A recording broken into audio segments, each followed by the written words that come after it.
I am so excited to sit down and chat with Francine today. Francine has been in our programs and has actually started a professional organizing business and is coaching with us. Welcome, Francine. Well, thank you. Francine, Glad to be here today. oh, I'm thrilled too. The question I always ask people in the beginning is, how did you end up sitting across the screen from me in a decluttering interview? I said yes to Jess. I think that's the advice. Just say yes to Jess and move on. I like that. So, how did you end up saying yes to Jess? I think it took me a while to find the right spot to handle the last of the memorabilia that I had, and I think that's what it was. I think probably your ad came up on Facebook because I was following the minimalists and Josh Becker's minimalism, and that probably triggered that ad. So I watched it and I thought, oh, this makes a lot of sense.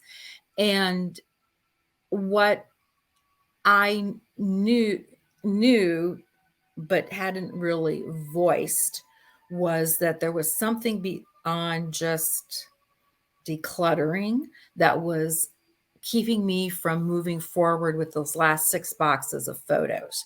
And there was a sense, because we'd been through several deaths in a really short amount of time, and movements and just everything, that there was more than just, this is how you declutter, this is how you organize, type of thing.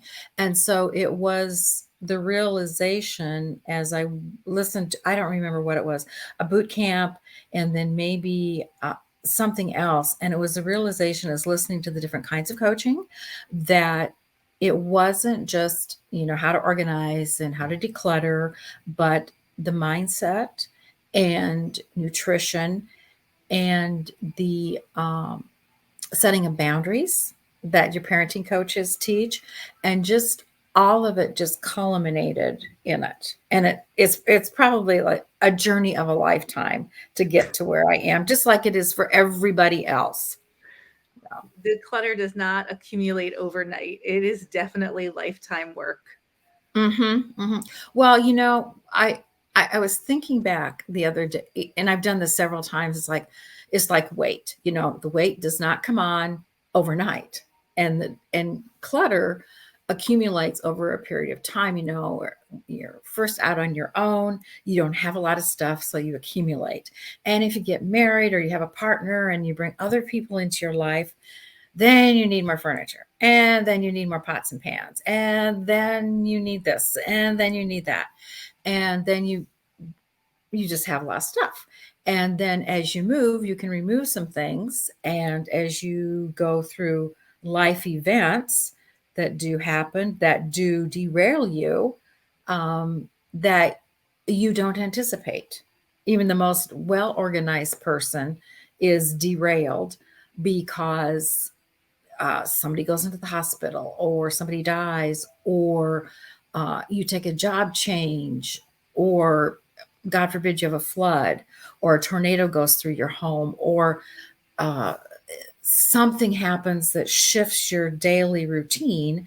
And so what you were normally doing, you don't get to. Maybe you did seasonal things. I was pretty rigid on every end of the year, the tax papers, the business papers, those were all cleared out. End of the school year, kid stuff got shuffled and taken care of. Seasonally, we move things around too. But sometimes there's just too much and you just don't get to those things. And that was part of mine too. Things happened and the boxes kind of accumulated. So we had them. But I was also struck. I went through back in 88, which is a long time ago, my mother-in-law died. And at that time, it was after that experience, we had someone come through the house and put it all together for an estate sale, and she gave us advice, and that was best thing that was ever done. It just made it so much easier. But I came back from that determined that, I was not going to keep a lot of stuff and I was going to make sure I stayed on top of it. And I did pretty much um, up until I got down to those 6 boxes and they weren't moving.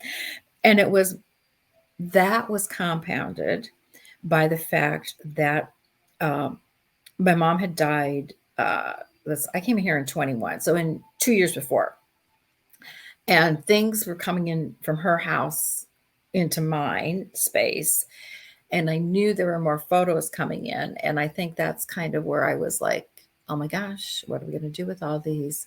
How am I going to handle all this? And I thought, I need help. I need to listen to other people. So that's what I did. So that's how I got there. I think it's very interesting that we have transitions trigger clutter, right? So when there's any transition in life, you're bringing on more stuff. And that's, exactly what you said. Like, you go out on your own, you have your first apartment, you need a whole house full of stuff. And then you find a partner and you have a whole house full of stuff again. And then you have a baby, and then babies come with so much stuff. And, eventually you have accumulated. If you lose somebody in your family, then you have their stuff, and it's multiple generations of stuff in one house. And if you get rid of stuff quickly, usually it's because of a traumatic event, right? Like a flood or a tornado. So the complication with life and clutter, it keeps building and layering upon itself. And it's so fascinating to see the similar elements in everyone's story. Right. And it is. I mean, it is a constant. We're bringing things in, no matter how little we bring in, we're still bringing things in. So things are always coming in and they're always going out. And it just has to make sure that you keep that rotation going on a constant basis. I think that's the critical thing. And then if you slow down a day or two, it's okay. You go on vacation and it takes 2 days to recoup and unpack. That's okay. But then you're back to a normal routine. So I think that it's just life. And I remember a couple of things always keep resonating with me. Henry David Thoreau 200 years ago talked about simplify. Let your be accounts as one or something like that. And the railroad, we do not ride upon the railroad. The railroad rides upon us. The burdens of having lots of possessions. And I would think about that once in a while. Good old college reading days. And then one of my favorite comedians is George Carlin, who passed away. And I don't know if anybody's ever looked at his stuff video on I think you can find it on YouTube, but it was just, and I don't remember if it was 20, 30 years ago, but it was like, oh my gosh, stuff. You buy stuff, and then you got to go out and buy stuff to put your stuff in, and then you got to have a bigger house, and on and on and on. So that sort of thing too was kind of always in the back of my mind too.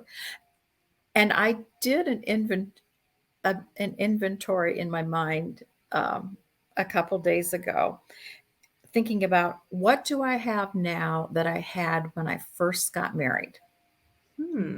I only have 2 things. What are they? I have. You don't have to tell us if you don't want to. No, I will. It's the sewing machine cabinet that the first sewing machine I bought. I still use that cabinet as a table. It works well. And a jewelry box my husband gave me. Those, I think, are the only 2 things, well, maybe some dishes, but if you look around at furnishings, things you can look out and see, that's it. And I was thinking like, wow, where did everything go? And it's like, oh, well, over time, the kids take their furniture and you decide that, no, I don't want this piece anymore. And so we're going to do with something else. And you know what? There are pieces of furniture that I have now that came into the house in different ways. Some are family pieces, which mean a lot to me. And years ago, when the rage was to buy lots of antiques, I said, no. I said, no, it's not, I don't want it unless it's been in my family. So then to me that had more meaning rather than going out and buying somebody else's story. But that's me. Everybody has a different concept. So that's why I have some family pieces, that that are important to me and that I use on a regular basis. So I think that's an important part, is to use your memorabilia, display your Yes. memorabilia. Yes. Don't leave it in a box, or if you're going to, make sure it's preserved. You know, Right. I that's think there's a big learning curve when it comes to memorabilia. It's always the last thing that we tackle because it is the hardest. But we get to a point where, we have all of this memorabilia and it feels heavy emotionally, but we also kind of know like we want to store it differently. We want to take care of it better. But it's hard to kind of break into that box, that first box, and just start going through it. And memorabilia really has been the thing that you have focused on the most in CBA and right. as a coach in CBA anyway. Do you have any insight for people about memorabilia? I I think part of it is time. When you start going through it, make sure you are taking the time. And one thing I have done over the years is, if I have something, I will mark on the box the date I looked at it, if it's memorabilia, and then I kind of come back to it. And I do think, and I know you've talked about this too, that on birthdays or, seasonally, something, you go back and you look at certain parts of your memorabilia, and then there are times that you can let go of them. Absolutely. And I think also, the recognition that, and people have said this too, that you recognize the memory is in your heart. It is not in that thing. Uh, and so as long as you have those memories in your heart and in your mind, and recognize that those memories come to you when you need them. You don't have to conjure them up. They just come, and it's easier to find that when you have space. And I'm going to go back to memorabilia in a minute, because I kept a lot of like classroom papers and work papers, and slowly over time I would cull them and they would be gone, so they went away. But space and spaciousness is something I've been thinking about, because I do some classes on clear your space, clear your soul at a local shop. And in some of the coaching sessions and some other things I've done over time, I always go back and think about a memory, and my memory has absolutely nothing to do with anything but sky and grass. And I think I was 8, 9, 10, something like that. And I think we were out in the North 160 on the farm. And I remember being out there and looking at the sky and just being overpowered by the spaciousness of the sky and just the land around me. And I felt I would burst if I experienced it for too long. And so you think that as a kid, and then you kind of move along and life goes along.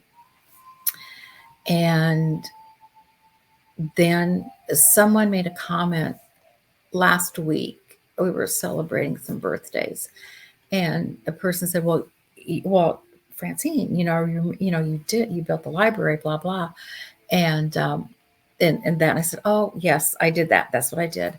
And then it triggered in me what I liked about that building process was that the architects and I liked space, lots of open space and people space.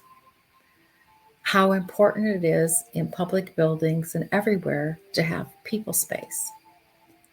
And so I've been processing those, um, um, that comment, and then those memories of work and of early life, and thinking, okay, that's spaciousness. And then I've also been putting together the fact that in the last years of her life, my mom spent the day at her house.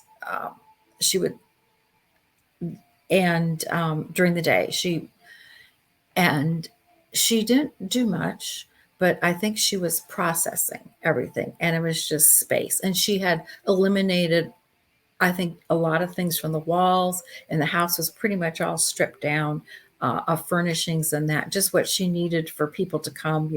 Everybody had a chair to sit in that. But there was a sense to me that there's a thinking process and a spaciousness, and that because things are stripped down from your walls, you're not stuck by things. And so you can have time to think, and you have that spaciousness and that space to think, and that gives you the opportunity to accept grace and give grace, and it just kind of all fits together in that way. This is so powerful listening to you talk about spaciousness. I see now why you wanted to name this interview Spaciousness. Well, I have a little trepidation in talking like this, because not that I'm not comfortable doing it, but it is what it is. Not everybody will agree.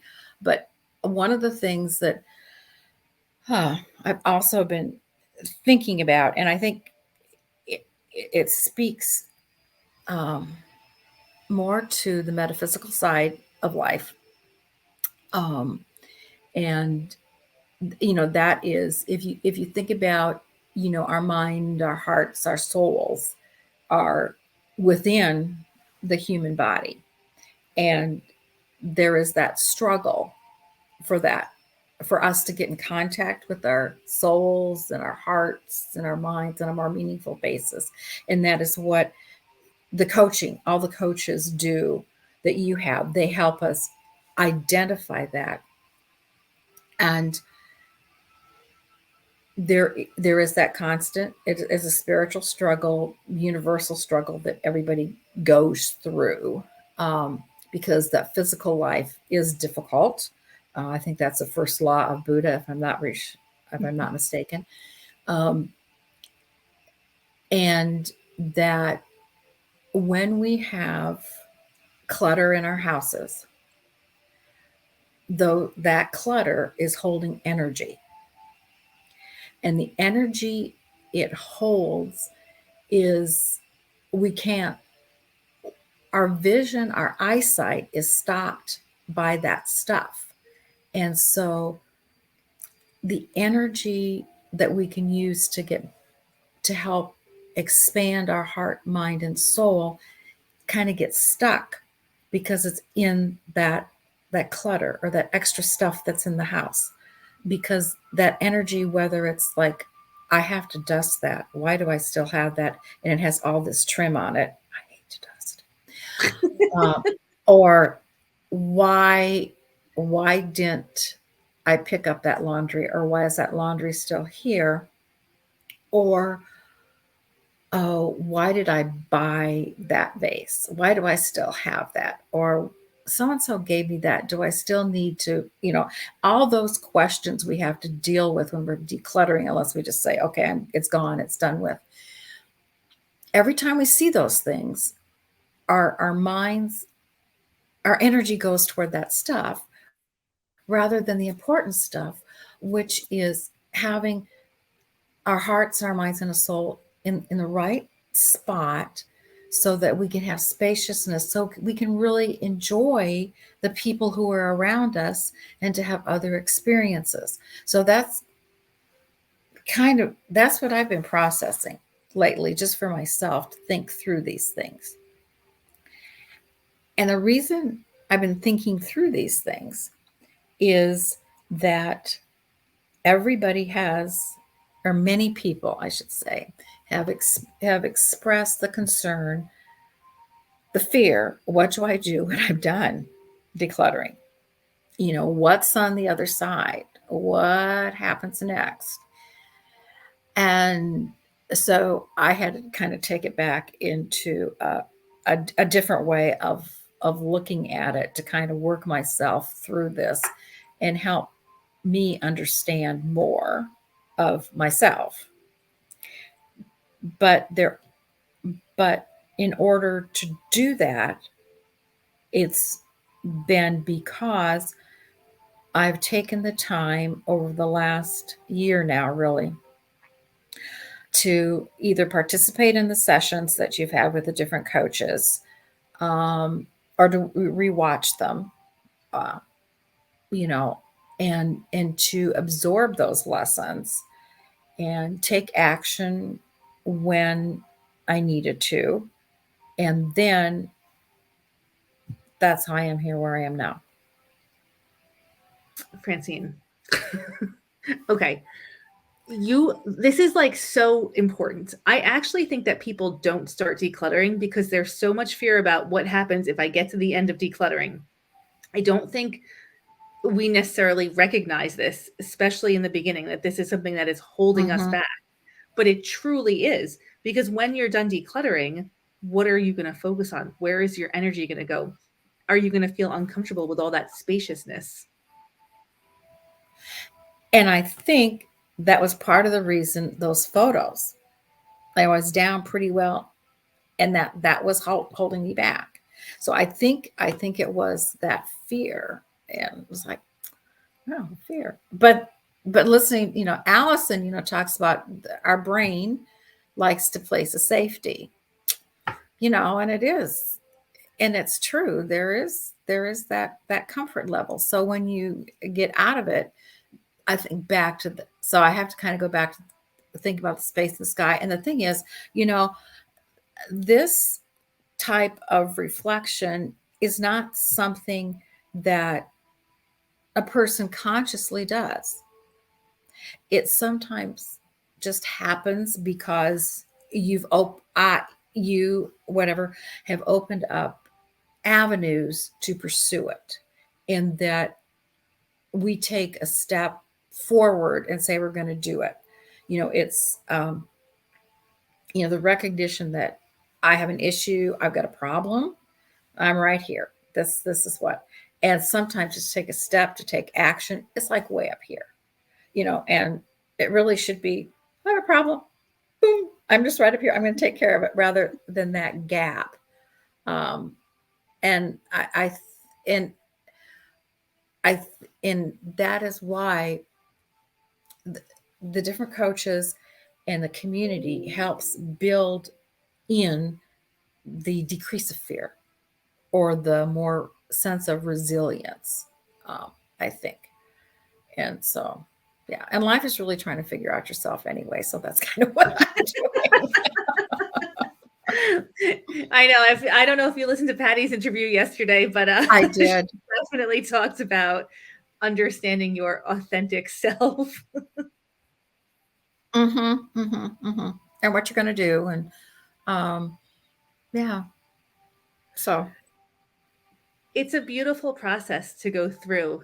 And instead of making decluttering scary and, holding us in place by fear, if we can let spaciousness into our thinking and just kind of move that fear a little bit to the side and make room for the beauty of the process, it'll be so much easier to take that next step. It'll shorten that space, right? right. Just a little bit of spaciousness. But it's sometimes it's not. I just think that looking at life's clutter, because everybody has clutter to some degree, that looking at it through the different lenses that you do of the mindset and nutrition and the goal setting, all of those aspects um, help help us look at ourselves and take action a little bit better and more clearly, because we're just not we're not just our clutter, we're a whole bunch of other things. Mhm. And yeah, that Yeah, we're not just our clutter. You are not your clutter. You're not your stuff. You're so much more complex than just that. It's hmm interesting. We have a comment here. I'm not sure if you can see the I comments or not. can't.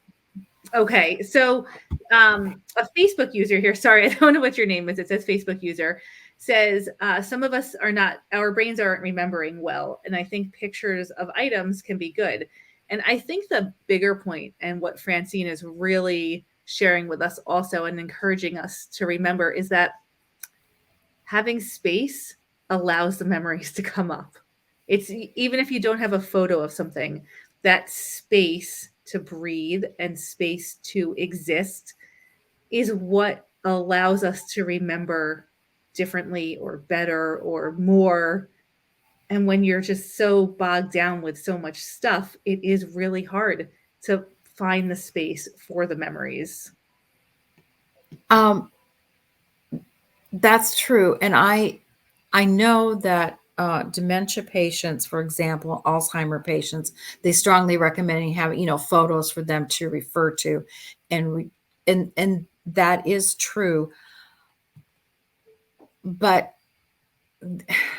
and this is something I am working with and reconciling in my mind, that memories are good and they can be helpful, but if they take us away from the present and the future, you know, is that beneficial? That's just a philosophical question I wrestle with, um, because we our present is influenced by our past, and our present helps us predict and create our future. We know that, and it's just something something to consider. But also, um, I'm going to give you a real concrete example of the power, the ups and downs of memory. Um, when mom died, it's 3 years ago this fall, the house is left to 5 children, and it's just close to the pandemic. And the oldest daughter and her husband hunker down there for a few months. And then um, there's some other events happening in the family and things like that. And oldest child thinks, well, we'll just take on the house, and I will give my siblings time to come get their possessions and take their stuff, and let's move the furniture out. And somewhere along the line, and I knew this because I'd heard it before years ago, and I think somebody mentioned it along in some of the classes, but that house was becoming the memorabilia. It was the big box holding it all in. And about 2 or 3 months ago, I just made an abrupt decision, pretty much, and I said, nope, we're not going to buy this. We're not, because that's not where I want to be. I don't. I didn't want to be. It wasn't where my family was. My kids were in that, and I really wanted to have those things going on. So I made that decision, and there was like a huge release that went off me. I mean, there was also like a financial responsibility, because we've been taking care of things for 2 years at the house, good 2.5 years. Yeah. So that's over. That's done with. But there's this.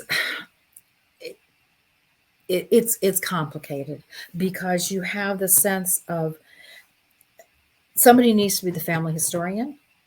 Who should that be? Who should keep those memories? And then how do you keep sharing that? And where's the boundary line? And that's what I'm wrestling with. And at this point, um, one of my sisters is willing to take it all on and hang on to it. I thought, okay, good. You're 10 years younger than me. It's okay. I'm at a different point in my life. And I think that's the important part, is recognizing we're all at different points in our life. What was important to me at age 60 is not as important. What was important to me at age 21 was a whole lot different than when I was 16 or 45, So I think that's the important thing is. And in my life, I've always been blessed with I was blessed with the wisdom of two grandmothers, um, who are wise, strong women. And I was blessed with that.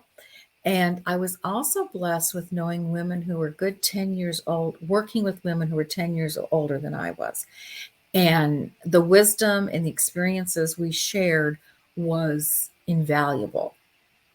And that's one of the reasons this Prioritize Your Sanity, Clutter Boss Academy all work, because you have people of all different ages. And when you have people of all different ages and experiences, it enriches it all, because um, people, I can think back, oh, well, that was a really good idea so and so's using. It's like, wish I would have known that when I was 30, like some of these people do now. So I think that's what lends so much to the business here of it. And I also think that if people have memorabilia, the important thing is that you store it properly.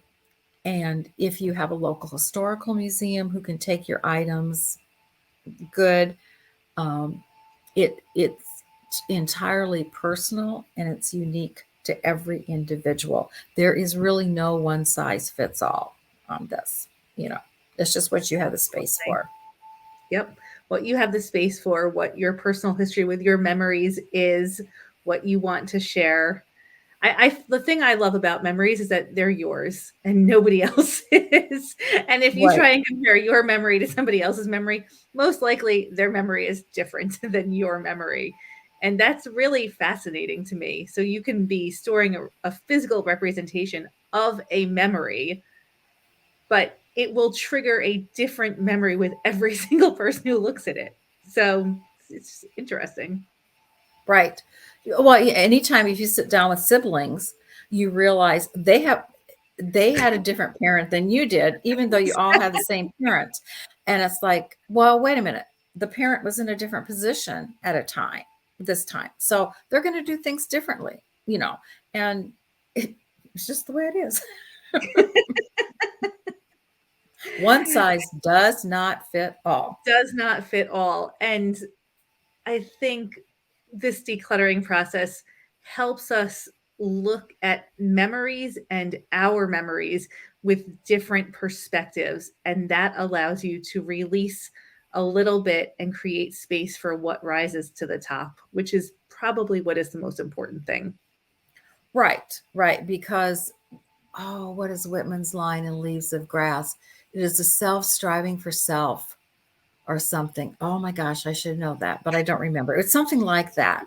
Um, or there is an old poem about parenting. Oh, I'm going to wreck this. It's something about your children are not your children. They are the future. Something like that, but it's not quite like that. Anyway, those types of things. Yeah, And it's in absolutely. letting, and it is in, and really letting go is the freeing part of life, because letting go gives you space to discover, and that's always scary. Um, I am reminded now of Joseph Campbell, who taught myth. I don't know if you I've and I've read I've read some Joseph Power Campbell. of Myth. Yes, my mother's an English teacher, so Well, in the mythology, we always things mark birth, and you go into a dark place, into a cave immersion, and then you come out into the light, and then you have a whole new way of thinking of things. And that's kind of what the decluttering process is. You're coming out into the light, into the space, and making new discoveries. And I think that's really important, and to find that space in your heart to do those things. in your heart, in your mind, in your soul, in your house. Mm-hmm. We have a comment. Is it children don't belong to us? Is that the phrase? Could be. I don't remember. I would have to get on Google and start looking for it. We're going to have to search that up. Yes, I think people should. I think it's fun to discover that for yourself. I remember interviewing a poetry chair, honorary poetry chair. And I said, where do your ideas come from? Something like that. And he said, there are no new ideas. You just find different ways of expressing them. So anytime I mess up a quote, it's an idea out there. It's just a new expression, new way of expressing it. Yeah. So anyway, yeah. You've given us so much to think about, Francine. I am walking away from this interview feeling more spacious in my body right now. It's incredible. I love everything. You'll have to go back and look at these comments, because there's an awful lot about, like just how you phrase things and how you're making people think, how you're helping people think differently about their stuff. Don't let memories in the past affect the present and the future. It's okay to let go even of memories, to make space for new memories. That's right. Mm-hmm. Yep. Mm-hmm. Mm-hmm. Because you do carry that DNA still in you. Absolutely. And you just go on, make and create and make more, because you take what you have and you go into the future. It's always evolving. It isn't stagnant. Also, think about, people 100 years ago, 200 years ago, 300 years ago. We have so many memory record keeping devices that never existed before. And I wonder if the emphasis on memories was quite as strong back in the day as it is today. My sense is no, but there's no way really to know. The Iliad and the Odyssey, that's a composition retold and retold. The book The Giver by Lois Lowry is about institutional memory being kept in a person that passed down word of mouth. Yeah, I don't know. It makes for interesting thinking. Right. Like for sure we had oral traditions and passing down of stories, but were those stories individual memories or were they collective memories? It's just I wonder if having a cell phone in our hand and a camera all the time is making us just kind of overemphasize the importance of the individual memory. Because it's collective memory, but then again, the individual story helps build the collective memory. Right. It's synergy. It's a synergy of everything that creates that, And as long as it's truth, it's all good.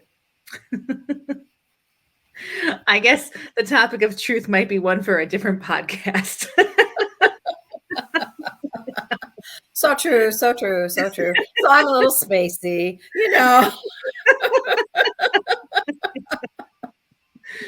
Francine, thank you for imparting your wisdom to us today.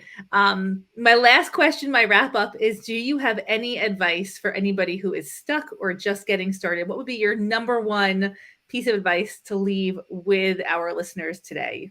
Oh gosh, I'm going to sound just like Patty yesterday, but just do it.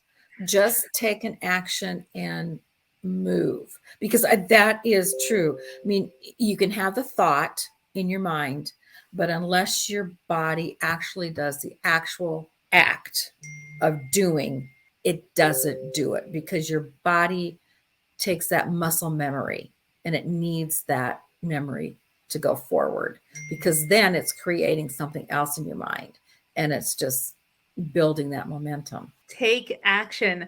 Friends, if you are listening today, Go and take action. Tanya says this conversation is very healing on my memorabilia issue. I will make decisions on choosing to live in the present over the past.